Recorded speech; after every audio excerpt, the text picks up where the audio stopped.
All right, let's get right into it. This explainer is brought to you by Real Estate Rank IQ. We are diving into a huge puzzle in the housing market today. On one hand, you've got some really positive signs, like lower rates and more houses for sale. But on the other, the market is at a complete standstill. So we're going to figure out exactly why nobody is moving. First, let's look at what should be fantastic news. The average 30-year fixed mortgage rate has dipped to 6.56%. Now that is the lowest we've seen in 10 months. And you'd think that would be music to buyers' ears, making homes more affordable and getting people excited, right? Well, maybe not. Let's keep going.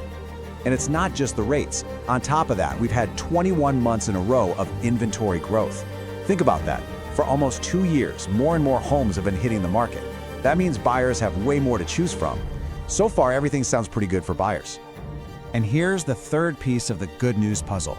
Price growth has slammed on the brakes, slowing down to just 1.9% in June. I mean, compare that to 4.1% at the beginning of the year. So to recap, rates are a bit better, there are more homes to look at, and the crazy price hikes are finally cooling off.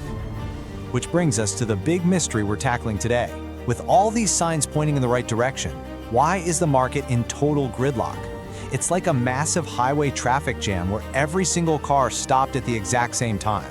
Let's break down what's really going on. So the first part of this whole puzzle has nothing to do with numbers on a spreadsheet. Not at all. It's all about what's happening inside the heads of potential buyers. There's been this huge psychological shift that has completely changed the game. And this sums it up perfectly. Just a couple of years back, the market was all about FOMO, the fear of missing out. Buyers were in a panic, thinking if they didn't buy a house right now, they would be priced out of the market forever. But today, that has totally flipped. Now, it's all about FOOP, the fear of overpaying. And let me tell you, that fear is a powerful, powerful thing. Buyers are holding onto their cash, just watching, waiting. They're terrified they'll buy their dream house today, only to watch its value drop a few months from now. So they're waiting for that perfect deal that might never actually show up. But hey, buyers are only half the story, right? To understand the traffic jam, we have to look at the other side of the road. Let's talk about the sellers, because they are digging in their heels just as hard. You see, a lot of sellers are mentally stuck in the past. They remember the bidding wars, they saw what their neighbor's house sold for a year ago for some crazy price, and now they want that exact same deal. They're just not willing to accept that the market isn't the same anymore. So what happens when you have buyers who are scared of overpaying and sellers who refuse to lower their asking price? Well, you get a classic standoff. It's a staring contest where neither side is willing to blink. And in the meantime, the market is basically frozen. Deals just aren't getting done.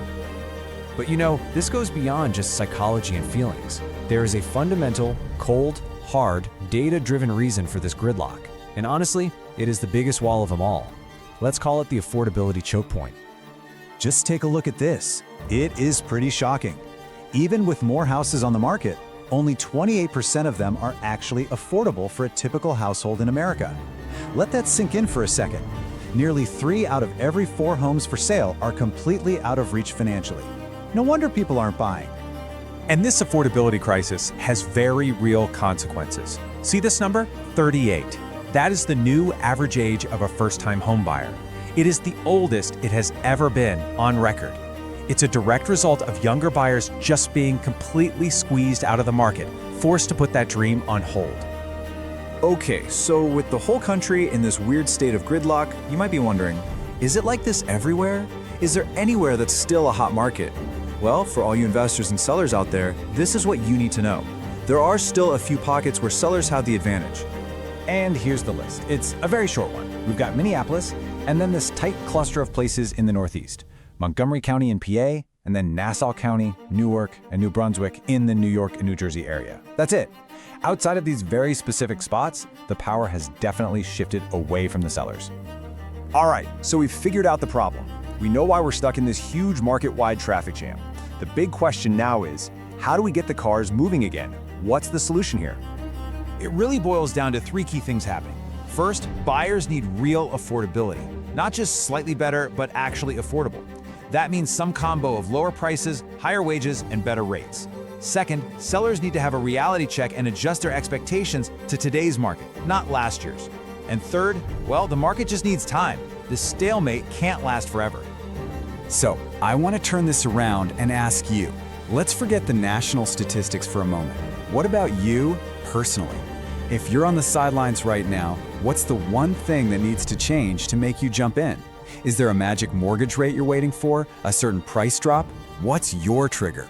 Seriously, what's your take? Drop your answer in the comments below. Let's get a good conversation going. This look into the housing market was brought to you by the experts at Real Estate Rank IQ.